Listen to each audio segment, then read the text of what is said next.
Hello, moi c'est Solène. Bienvenue sur le podcast Carnet de bord pour une nouvelle vie. Le podcast qui va te donner de l'envie, de la motivation et de la clarté pour réaliser et concrétiser tes projets.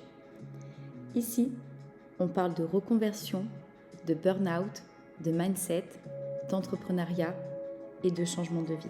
Mais surtout, d'audace et de comment oser. Ma mission ?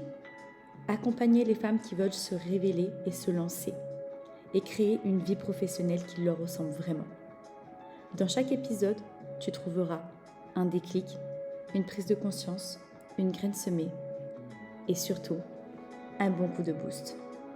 Alors, si ces sujets te parlent, t'interpellent ou t'appellent, tu es au bon endroit. Installe-toi confortablement, respire un bon coup et ouvre ton carnet de bord parce que ta nouvelle vie, elle commence maintenant. Hello tout le monde, je suis ravie de vous retrouver cette semaine pour un nouvel épisode de podcast et aujourd'hui on va parler d'un sujet qui fait rêver mais qui peut aussi faire flipper. Lancer son projet sans quitter son CDI parce que non, tout le monde ne peut pas ni ne veut tout plaquer. Parce qu'il y a les factures à payer, la sécurité, la fatigue et bien évidemment le fameux j'ai pas le temps. Donc, mon invitée du jour aujourd'hui, qui est Lisa, elle est ingénieure, elle travaille 40 heures semaine. Oui, vous avez bien entendu, 40 heures semaine. Et en parallèle, elle a décidé de suivre son envie. Elle s'est formée à l'événementiel dans une école de mariage où j'ai eu le privilège aussi aujourd'hui d'être formatrice dans cette école. Et aujourd'hui, elle est en train de lancer son projet de wedding planner, sans renier finalement sa réalité du quotidien. Et donc, dans cet épisode, on va parler justement de double vie, de potentiellement d'une charge mentale qui peut être importante, de doutes, mais aussi de ce que ça change intérieurement quand on ose avancer, même doucement et à son rythme. Donc, si tu te dis que ton rêve devra attendre plus tard, que c'est pas le bon moment, si tu penses que tu n'as pas le temps, pas l'énergie ou pas le droit, alors reste là parce que cet épisode pourrait bien te faire changer de regard. Coucou Lisa! Coucou Solène, Comment tu vas? je vais très bien, merci de me recevoir. Ça fait plaisir. Merci à toi d'avoir accepté l'invitation. Je suis trop contente parce que je suis sûre que tu as plein de choses à apporter et de beaux messages à faire passer. Eh bien, je l'espère, c'est pour ça que je suis là. Je suis trop contente, ça fait trop plaisir. Est-ce que déjà, commencer par la base, tu peux peut-être te présenter, nous dire un peu plus ce que tu fais aujourd'hui sur tes fonctions de salarié et où tu en es justement avec ton futur projet entrepreneurial. Oui, bien sûr. Du coup, je suis Lisa, j'ai 26 ans et je vis à Toulouse. Donc, j'ai été diplômée en 2022, donc c'est assez récent en tant qu'ingénieure chimiste. Et j'ai tout de suite intégré une industrie aéronautique en tant que salariée et j'ai rapidement également démissionné. J'ai ensuite intégré un bureau d'études en ingénierie environnementale. Donc en fait, j'accompagne les industries à se mettre en conformité avec le code de l'environnement. Donc je les accompagne à réduire leurs impacts sur l'environnement, sur le milieu naturel, la faune, la flore, l'air, l'eau, enfin voilà. Et du coup, en parallèle de ce parcours assez technique, j'ai lancé un projet beaucoup plus personnel qui est le suivi d'une formation pour devenir wedding planner. Et aujourd'hui, j'ai officiellement créé mon entreprise dans ce domaine. Donc, c'est un projet hyper important et très excitant pour moi. Bon, déjà, en tout cas, c'est très inspirant ce que tu fais dans ton job d'ingénieur et c'est marrant. Il y a beaucoup, à chaque fois, j'ai un effet miroir. Tu parles d'industrie aéronautique et moi, je recrutais des personnes qui travaillaient dans l'industrie aéronautique. J'étais chargée de recrutement. J'adore les échanges comme ça. Et quand j'entends le fait que tu te sois lancé dans ce projet personnel, moi qui ai eu la chance de t'accompagner un petit peu en cours, je me dis, mais waouh, déjà, quel parcours, parce que c'est pas rien d'être ingénieur, surtout avec tout ce que tu fais, tout ce que tu entreprends. C'est trop, trop bien. Donc, j'ai vraiment hâte que tu nous racontes un petit peu la suite, justement par rapport à ce projet entrepreneurial. À quel moment tu as eu ce déclic, cette idée de te dire je vais devenir wedding planner, en fait, je vais me lancer, j'y vais? J'ai pas eu un déclic, qui est venu, on va dire brutalement. Ça s'est fait, petit à petit. Je dirais vraiment que le point final, du déclic, ça a été, lors du mariage de ma sœur. En fait, ma sœur, a fait un mariage plutôt intimiste, un petit mariage. Du coup, elle avait pas fait appel, à une wedding planner et du coup, en fait, je me suis rendu compte de la charge mentale que ça représente, l'organisation d'un mariage, même quand, bah, ça reste un petit mariage, intimiste. Et en fait, j'ai adoré accompagner, ma sœur dans son organisation en tant que témoin. Et du coup, une fois le mariage passé, j'ai fait quelques petites recherches sur internet et je me suis dit, en fait, c'est ça que je veux faire. C'est la réponse à toutes les questions qui tournaient dans ma tête, depuis des mois. Intéressant, tu parles justement de questions qui tournaient dans ta tête depuis des mois. Est-ce que tu veux bien nous dire un petit peu ce qui se passait dans ta tête? Qu'est-ce que tu cherchais finalement, en voulant te lancer dans ce projet-là? Qu'est-ce que tu n'avais ou qu'est-ce que tu n'as pas aujourd'hui dans le salariat que tu trouves ou es en train de trouver dans l'entrepreneuriat? Il s'est passé quoi concrètement dans ta tête? En fait, ce que je cherchais aujourd'hui, je pense que c'est la liberté. Mais ça, au moment où j'ai décidé de me lancer dans la formation, je m'en rendais pas compte. Mais avec le recul maintenant, je pense que j'ai un énorme besoin de liberté que j'ai ignoré pendant plusieurs années. Et clairement, oui, je voulais gagner en liberté en devenant auto-entrepreneur, en travaillant pour moi-même et même si aujourd'hui je suis encore salariée, j'ai encore la possibilité, bah, je n'ai pas l'impression de dépendre de mon entreprise et j'ai la possibilité un jour de vivre de mon propre travail. J'adore. Je te comprends tellement parce que c'est une des premières choses que je recherchais quand je me suis lancée, c'est ce côté liberté et Ah oui, semer des graines, tu vois, et les récolter pour moi et d'avoir cette fierté de me dire, bon, bah là, je travaille pour mon propre compte à moi. c'est clair. On est d'accord, hein. Et du coup, concrètement, parce que moi, ça m'intrigue et je sais que tu es une super woman comme d'autres femmes qui vont écouter cet épisode de podcast parce que, on va se le dire, 40 heures semaine, c'est pas rien. Moi, je suis passée par là en ayant même fait du 60 heures semaine. Mais comment aujourd'hui, tu gères un peu ton quotidien? En fait, à quoi ressemble finalement ton quotidien entre ton job de 40 heures semaine et aujourd'hui, ben, ton projet et en même temps, il faut le dire aussi, tu as eu ta formation. Donc, l'un dans l'autre, bah, tu as eu quand même, une triple vie, même une quadruple vie parce que je pense que tu as quand même une vie personnelle à côté de tout ça, faut se le dire. J'espère. Bien sûr, oui, j'ai une vie personnelle et c'est hyper important justement pour que bah, les autres objectifs pro puissent s'accomplir.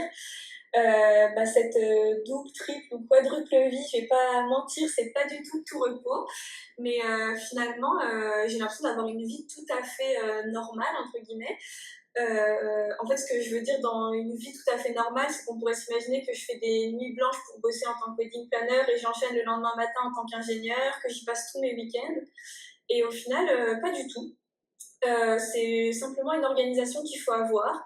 Je me fixe en fait des objectifs qui sont atteignables avec le temps que j'ai de disponible. Je me fixe pas des objectifs de fou en une semaine parce que je sais très bien que je peux pas y consacrer 40 heures semaine, sachant que j'ai déjà 40 heures sur mon activité de salarié.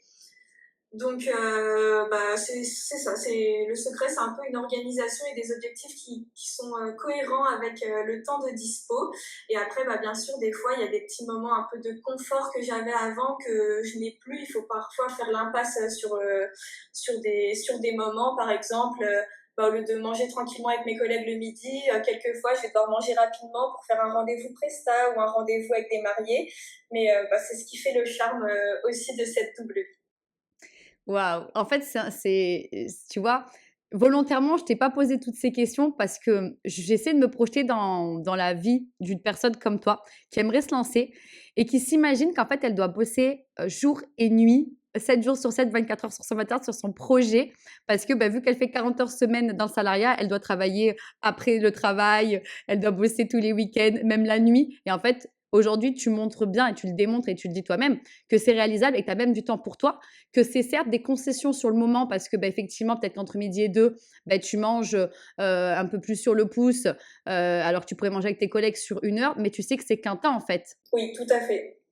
Et puis la satisfaction que ça apporte derrière, franchement, on peut faire des petites concessions. La satisfaction derrière, elle est énorme, donc ça vaut vraiment le coup. En tout cas, j'ai l'impression que tu gères bien et que tu as compris ce système d'objectifs mais par rapport à ton rythme de vie. En fait, on s'imagine des fois que parce que tu as cette vie-là, tu peux pas réaliser ton projet parce que tu as pas forcément le temps. Mais le temps, tu es en train de prouver qu'aujourd'hui, on peut le trouver hein, parce que tu l'intègres dans ton agenda. Et en plus de ça, tu arrives même à avoir du temps personnel pour tes proches, certainement ton conjoint et toi-même. Donc finalement, tu es en train de démontrer que sans bosser peut-être 6 heures dans une journée, en bossant peut-être une demi-heure par-ci, un quart d'heure par là, une heure par là dans ta journée, tu arrives quand même à lancer et concrétiser ton projet en fait. Oui, bah, c'est tout à fait possible. Il faut de l'organisation, un peu de courage et après ça va aller et surtout ne pas être trop exigeant avec soi-même en fait. Si on cherche à atteindre les objectifs d'une personne qui a eu la chance de pouvoir quitter le salariat, qui a les moyens de vivre sans le salariat ou qui a le chômage, etc., qui a des aides, si on se compare à ce genre de personnes, bah, ça va très vite être démoralisant et frustrant. Donc, il faut vraiment prendre en compte uniquement son projet et se fixer des objectifs cohérents. Je suis totalement d'accord avec toi, ne pas se comparer avec l'incomparable et ne pas se comparer tout court parce que nous sommes uniques et on a chacun notre mode de fonctionnement en fait. Donc tu as tout bien résumé. Et justement, quand même, quotidiennement, heu, pour être honnête, tu le vis comment de devoir quand même gérer toutes ces vies, de switcher de casquette parce que quand même, le matin, tu es sur ton poste d'ingénieur, entre midi et 2, tu dois switcher, tu as un rendez-vous presta et puis tu reviens sur ton boulot d'ingénieur. Le soir, peut-être que, hop, tu retrouves ton conjoint et puis tu rebascules sur ta vie d'entrepreneuse. Est-ce que quotidiennement, tu t'y retrouves? Comment tu le vis aujourd'hui tout ça? Eh ben oui, je le vis extrêmement bien. J'ai jamais été aussi bien depuis que j'ai lancé ce projet. Ça peut paraître un peu contradictoire, mais en fait, je me suis jamais sentie aussi libre malgré le fait que j'assume mes 40 heures et que derrière, j'ai encore d'autres exigences à assumer. Parce qu'en fait, je me sens indépendante et si du jour au lendemain, je veux quitter le salariat, comme je le disais tout à l'heure, et ben, j'ai l'opportunité, j'ai une solution qui se présente à moi et en plus, c'est le fruit de mon travail, donc c'est vraiment le top. Et j'ai pas du tout l'impression de faire l'impasse sur ma vie personnelle. En tout cas, mes proches me l'ont pas fait remarquer. Comme tu le disais, je passe toujours du temps avec mon conjoint, mes amis, ma famille.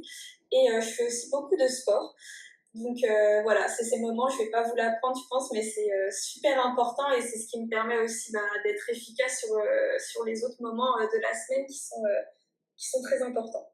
Mais en fait, c'est bien que tu le rappelles parce qu'on le sait tous, on l'entend tous, mais on l'applique pas. Et quand on comprend que tout passe par nous et que se faire du bien, c'est hyper important, le succès, en fait, arrive à nous. Tu vois ce que je veux te dire? Et c'est ça qui est énorme, c'est qu'on pense pas assez à prendre soin de nous, à se dire, mais en fait, oui, j'ai peut-être mon salariat, mon business entrepreneurial, mais c'est moi qui fais tenir tout ça. Et donc, pour tenir tout ça, je dois prendre soin de moi. Et ça, c'est quelque chose que tu as intégré, que tu as compris, que tu mets en place. Et je pense que c'est ce qui fait qu'aujourd'hui, tu arrives à atteindre tes objectifs, tu arrives à souffler, à pas t'écœurer et à pas t'épuiser, en fait. C'est ça, oui. C'est ce que tu m'as appris, Solène, les non négociables. Et ça, je le mets en pratique, mais j'y pense tout le temps. Ça, c'est un non négociable. Donc, hop, peu importe ce qui arrive dans la semaine, je le fais. J'adore semer des graines et quand vous les arrosez, je crois que c'est le plus beau cadeau que vous puissiez me faire. Donc, trop bien. Si tout le monde pouvait entendre ça et intégrer des non négociables dans son quotidien, s'il vous plaît. Lisa le fait, regardez. Et elle se porte bien aujourd'hui. Elle le dit d'elle-même. Donc, merci Lisa de le rappeler. Et du coup, au milieu de tout ça, quand même, je pense que tu as rencontré certainement des difficultés comme tout le monde, on va pas se mentir. Qu'est-ce qui a été le plus dur pour toi à gérer en lançant en fait ton projet en parallèle du salariat? Le plus dur à gérer, c'est le temps.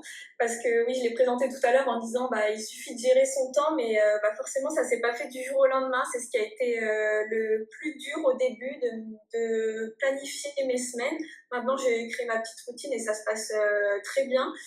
Et de pas être trop exigeante avec moi-même pour pas me comparer aux autres personnes qui se lancent en tant que wedding planner sur Toulouse et qui vont peut-être avancer beaucoup plus vite que moi. Donc voilà, c'est cette difficulté à laquelle j'ai fait face et petit à petit, j'ai appris et je me suis organisée pour que ça se passe mieux. Donc pour toi, aujourd'hui, ce qui fonctionne, c'est l'organisation en fait. Oui, après, du coup, en étant wedding planner, c'est vrai que j'ai des bases solides avec l'organisation, mais oui, c'est un point clé, je pense. Ok. Et est-ce que justement, dans tout ça, quand tu t'es lancé dans ton projet, tu t'es imaginé ou tu as pu penser qu'il y avait des choses impossibles ou irréalistes? Tu t'es dit: «Mais en fait, non, mais je me suis lancée là-dedans et c'est impossible, c'est irréaliste» et aujourd'hui, tu te dis: «Mais en fait, mais non, c'est totalement réaliste et c'est tout à fait possible». J'ai pas l'impression que j'ai eu des points vraiment bloquants comme ça au début du projet. Moi, ce qui me bloquait, c'était l'avis des autres. Vu que dans mon entourage, beaucoup de personnes, enfin, la totalité, on va dire, de mon entourage sont salariés, que ce soit dans ma famille, dans mes amis. Je me disais, mais non, je ne peux pas être différente des autres. Pourquoi moi, je voudrais lancer ma propre entreprise? Donc, c'était plutôt l'avis des autres, le regard que les autres allaient porter sur moi d'être différente, en fait. C'est ce qui m'a fait le plus peur, mais j'ai pas eu d'autres points bloquants. Et aujourd'hui, justement, par rapport à cette peur, tu es où? Est-ce que tu te rends compte que finalement elle est plus là parce que tu es lancée et que ça roule? Comment tu as bravé, vaincu cette peur entre guillemets pour mieux avancer aujourd'hui? Ça n'a pas été facile, j'ai commencé à en parler à ma famille et donc au début, forcément les gens sont pas hyper emballés, ils se disent: «Mais d'où ça vient? C'est quoi ce nouveau projet?» Et en fait, petit à petit, quand ton entourage proche se rend compte que tu es beaucoup plus épanouie depuis que tu as lancé ça, et forcément ils accueillent le projet les bras grands ouverts. Et aussi, j'ai eu mon copain qui m'a encouragée dès le début. Au début, il a eu un peu peur parce qu'il s'est dit c'est encore un nouveau projet, parce que c'est vrai que j'ai toujours mis l'idée en tête. Mais quand il a vu que ça durait et que, comme pour ma famille, que ça me rendait vraiment heureuse, il m'a soutenue à 100%. Donc c'est vrai que ça m'a beaucoup aidée. Et une fois que j'ai eu un peu, on va dire, l'approbation de mon copain et de ma famille, ça a été beaucoup plus facile en fait de l'assumer devant mon cercle d'amis.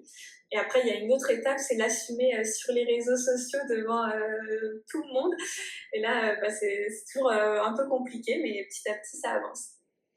Effectivement, l'entourage, c'est hyper important. On n'est pas toujours, comprise ou compris quand on se lance parce qu'en fait, tout simplement, ils nous projettent leurs propres peurs et vu que c'est nos proches et qu'ils nous aiment, ils veulent notre bien, tu vois? Et c'est bien que tu aies pu mettre des mots dessus en leur expliquant. Des fois, ça passe, des fois, ça ne passe pas, mais toi, en l'occurrence, tu as cette chance d'être entourée et c'est vrai que je le dis souvent, c'est que quand on se lance, il faut savoir s'entourer et des fois, c'est pas forcément de nos proches et c'est totalement OK, mais du coup, on s'entoure de personnes, qui parlent le même langage que nous, qui peuvent nous comprendre, nous écouter sans nous dire: «Ah mais attends, mais pourquoi tu fais ça? Mais mon Dieu, mais imagine» et en fait, ça t'évite de nourrir des peurs, des croyances et ça t'aide à mieux avancer aujourd'hui, quoi. Ouais, franchement, hyper important l'entourage. Je profite du podcast pour les remercier. Franchement, sans eux, je sais pas si je me serais lancée comme je l'ai fait dans ce projet. Ouais, tu as bien raison de les remercier et de faire preuve de gratitude et de reconnaissance parce que je trouve que l'entourage, c'est tellement élévateur quand tu sais bien t'entourer et tu as beaucoup de chance, comme moi, j'ai cette chance d'être entourée et je sais qu'il y en a beaucoup qui me disent aujourd'hui: «Mais Solène, moi, mon entourage, ils comprennent pas» et en fait, je leur dis: «Il faut pas forcer, tu as rien à leur prouver, tant que toi, tu fais les choses pour toi, que ça résonne en toi et après, ils vont voir comme tu l'as dit, ouais, Lisa, elle est bien, nous, on veut son bonheur donc vas-y, c'est bon, on la suit, on est là pour elle, quoi», tu vois? Oui, c'est ça, puis il faut expliquer à l'entourage, faut que le projet soit structuré. En fait, je pense que moi, ça a beaucoup rassuré le fait que je dise, je conserve mon activité salariale à côté. Ils ont vu que c'était un projet qui était quand même raisonné et du coup, ça aide à le faire accepter. Je suis entièrement d'accord avec toi et je trouve qu'en fait, ce qui est intéressant dans ton discours et dans ton parcours, c'est que jusqu'au bout, tu t'es écouté, en fait. Tu as fait les choses, comme toi, il te semblait bon de faire à ce moment-là pour vaincre une peur, braver un doute, enlever une crainte et je trouve que tu as compris le principe de une petite action chaque jour, peu importe l'action que tu mènes, même si elle est petite, te fait avancer et du coup te fait gagner en confiance, te fait atteindre tes objectifs et donc des petites réussites plus petites réussites, en fait, ça fait une grande réussite, quoi. Ouais, tout à fait, mais c'est pas facile de s'écouter. Des fois, on a tendance à se mettre toutes les peurs du monde dans notre tête et c'est compliqué en fait de faire le tri entre ce qui est réel et pas réel et ce qu'il faut écouter et pas écouter.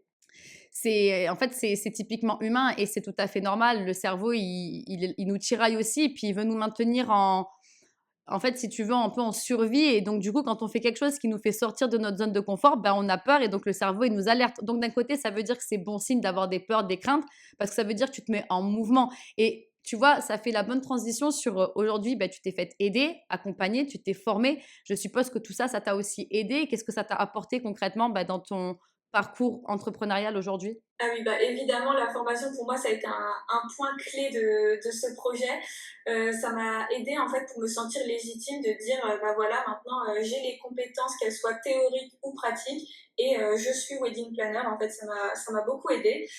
Et en plus, la formation, ça fait rencontrer énormément de personnes, bah, dont tu as fait partie, Solène, des personnes qui ont le même projet que nous ou alors qui ont déjà fait, qui sont déjà passées par là, de quitter leur activité ou de faire, d'avoir la double vie. Et c'est hyper inspirant en fait de se rendre compte que c'est concret, que ça existe vraiment. Ça nous change justement de cet entourage. Bah, comme je le disais, moi j'ai un entourage où tout le monde est salarié. Et la formation, ça m'a permis de me sortir de cet entourage et de me dire, mais en fait, il y en a plein qui le font, il faut juste regarder un peu ailleurs. Et ça existe vraiment, donc elles l'ont fait et je vais le faire aussi. Je suis admirative d'elles et je vais essayer de devenir pareil, quoi. C'est tellement inspirant et tu as tellement raison parce qu'en fait, ça te nourrit, tu te sens moins seul. Et comme je te dis, c'est un entourage qui parle comme toi, qui a, entre guillemets, le même parcours, soit qui est dans le salariat, qui se reconvertit, soit qui a quitté son salariat, mais qui se reconvertit. Et en fait, vous allez vivre les mêmes galères, vous allez rencontrer les mêmes difficultés. Et ça change tout parce que tu te sens comprise, moins seule. Et juste le fait d'être écoutée, ça te soulage énormément et tu te dis, OK, elles le font, mais je peux le faire easy en fait. Oui, c'est ça. Et forcément, dans la formation, il y a eu des moments de galère, des moments de doute. Mais le fait de ne pas être seul et d'avoir ce groupe de formation, d'avoir les intervenants, bah, ça aide en fait, tout simplement. Ouais. N'importe quel projet, je pense qu'il faut passer par une formation pour le rendre plus concret et pour avoir des personnes vers qui se tourner. C'est ce que je conseille. Ben non, mais je suis entièrement d'accord, se faire aider, se faire accompagner et être entouré parce que en fait, c'est vrai que seul, on peut y arriver, mais en fait, des fois, on a des œillères, on n'arrive pas à aller au-delà de certaines problématiques et difficultés. Et moi-même, je me suis fait accompagner et encore aujourd'hui, je ne cesse de me faire accompagner, de mettre en place des choses pour toujours me débloquer, grandir, évoluer et aussi des fois me sentir moins seule, en fait, être comprise et être épaulée. Et en plus, je me souviens, vous étiez un très bon groupe avec une très bonne dynamique. Donc, je pense que vous avez dû aussi vous élever pendant ces semaines. Et en fait, à la fin, tu te dis, waouh, je l'ai fait et bravo à moi, quoi. Ouais, ça m'a beaucoup aidée. Je suis ressortie de la formation fière de ce que j'avais fait, fière de m'être inscrite. Et je me suis dit, maintenant, il n'y a plus qu'à assumer tout ça et se lancer, quoi. Tu peux l'être parce que déjà, tu as osé. Justement, tu es passé à l'action. En fait, déjà, le fait de te dire, OK, je suis salariée. Là, je veux lancer un projet. Faut que je me forme. Je vais être wedding planner. Et le fait d'avoir osé, déjà, ça te donne quand même des ailes. Tu prends confiance en toi malgré tes peurs, tes doutes. Et c'est en osant, c'est en passant à l'action que tu viens aussi justement passer ces peurs, les vaincre d'une certaine manière. Et je me doute qu'aujourd'hui, il y a du changement en toi depuis tout ça. Donc, qu'est-ce que tu ressens un petit peu en toi depuis que tu passes à l'action et que tu vis cette nouvelle aventure finalement? Je pense que ce qui a vraiment changé en moi, c'est que je m'écoute beaucoup plus. C'est pas forcément volontaire, mais je pense que j'ai remarqué le fait de m'être écoutée, de m'être lancée dans ce projet et de me rendre compte que je vais beaucoup mieux depuis que je me suis écoutée. Et maintenant, mon corps va le faire un peu plus naturellement et je vais être naturellement beaucoup plus attentive à ce que mon corps ressent, à mes besoins profonds, on va dire. Et je vais essayer, mais ça, c'est pas encore 100% réussi. Mais j'essaye de pas écouter la vie des autres, en fait, de me dire si moi je suis mieux comme ça, go, je continue sur cette lancée. Mais c'est pas simple, en fait, de mettre son bonheur en priorité numéro un. Mais en tout cas, c'est ce que j'essaye de faire et je le fais en tout cas un peu plus depuis que je me suis lancée dans ce projet. C'est intéressant ce que tu dis parce que c'est vrai que c'est important. Ton bonheur, toi, c'est important. Donc, t'écouter toi.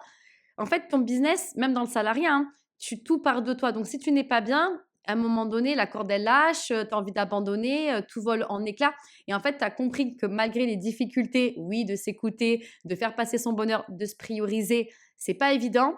Mais quand tu l'intègres quotidiennement par des petites actions, déjà, ça devient une habitude parce que tu as entraîné ton corps et ton cerveau et qu'après, ça devient une routine et que tu te rends compte, en fait, à quel point t'écouter, ça te porte et ça t'élève dans ton projet. Et c'est ça qui est extraordinaire. Et moi, c'est vrai que je le dis tout le temps, écoutez-vous, apprenez à vous écouter. Et c'est pas du pipeau, je m'amuse pas à jouer de la clarinette, mais je l'ai vécu et tu es en train de le dire aujourd'hui. Et donc, pour moi, je sais que je me répète, mais au moins, je fais rentrer l'information. il faut tout le temps s'écouter. C'est la base. On est notre propre pilier. On est notre meilleur ami, comme on peut être notre pire ennemi. Donc, en fait, tout part de nous. Et c'est bien que tu le relèves et que tu en prennes conscience et que tu dises que c'est pas facile parce que la vérité, elle est là. C'est pas facile. Moi, la première, hein, je m'en cache pas. Mais tous les jours, comme toi, je mets une action en place pour me dire, bah là, Solène, tu t'écoutes. Et du coup, bah, en t'écoutant, tu es mieux dans ton quotidien, donc tu es plus productif et efficace bah, sur ton projet, ton business qui repose sur toi en fin de compte. Donc ça, c'est top. C'est top. Ouais, tout à fait. C'est en voyant les répercussions en fait du fait de s'écouter, on se rend compte petit à petit que ça nous apporte vraiment du bonheur tout simplement et du coup on n'a qu'une envie, c'est de recommencer, mais c'est le tout de se lancer une première fois.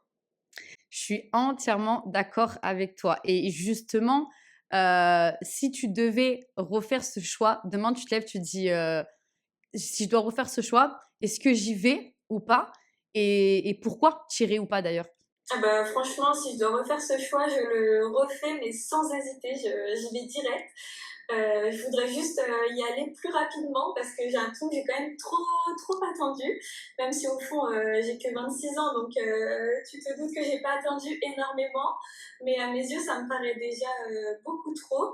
Et franchement, même si mon entreprise ne fonctionne pas ou elle fonctionne pendant 2 ans et puis elle s'arrête, peu importe.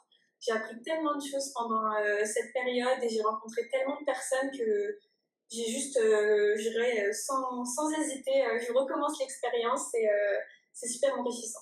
C'est beau ce que tu dis parce que tu te dis que même si ça dure que 2 ans, en fait, tu vas regarder que le positif et tu verras pas ça comme un échec, mais comme des leçons de vie et des apprentissages. Et ça, c'est hyper beau parce que ça veut dire que ton rapport à l'échec, tu l'as travaillé aussi, tu vois. J'essayerai de le voir comme ça. Je sais pas comment ça se passera si le projet échoue, mais oui, dans l'idée, je le vois comme ça et dans tous les cas, je vais tout faire pour que ça fonctionne. Mais ça va pas échouer parce que tu te donnes les moyens d'eux. Et je n'arrête pas de le dire. Et tu sais, quand on actionne, quand on est patiente, quand on est dans une certaine discipline, une régularité, et qu'on a des objectifs, et surtout que derrière des objectifs, il y a des actions et qu'on se bouge le popotin, qu'on passe à l'action, tôt ou tard, ça finit par fonctionner. Mais c'est vrai qu'il y a un maître mot, c'est la patience. Rome ne s'est pas fait en un jour. Et en fait, on fait beaucoup de travail de l'ombre que personne ne voit. Et des fois, ben, c'est agaçant parce qu'on se dit, mais en fait, l'autre, il se dit que je fais rien en face, alors qu'en fait, je fais des choses. Mais c'est un travail de l'ombre que je fais qui est énorme. Mais le jour où ça voit le jour et que ça fonctionne, ben, en fait, je vois tous les fruits de mon travail, je suis en train de tout récolter, tu vois. Ouais, c'est exactement ça. Un peu de patience et petit à petit, on voit le résultat des graines qu'on a semées et ça fait tellement plaisir et ça rend tellement fier que ça vaut le coup en fait de continuer de semer des petites graines. Mais je dis ça parce que je sais que tu les vois aussi, vu que je suis assidûment vos évolutions. Donc c'est pour ça. C'est vrai. Je sème des graines aussi par-ci par-là, tu vois. Et justement, si aujourd'hui, ben, une femme hésite à lancer son projet, pas parce qu'elle a un CDI et qu'elle prétend ne pas avoir le temps, qu'est-ce qu'aujourd'hui tu souhaiterais lui dire, lui transmettre comme message? Alors, une femme qui prétend ne pas avoir le temps, j'aurais envie de lui dire 2 choses, je pense. Déjà, que si cette envie est là, c'est trop tard pour elle. Elle est condamnée. Non, ce que je veux dire, c'est que, ça veut dire qu'il y a ce besoin en elle, de se lancer dans un nouveau projet. Il y a quelque chose qui cherche à s'exprimer et que soit elle va devoir ignorer ce besoin toute sa vie et de ma vision, elle risque d'être malheureuse du coup, soit il va falloir se lancer. Donc autant se lancer tout de suite.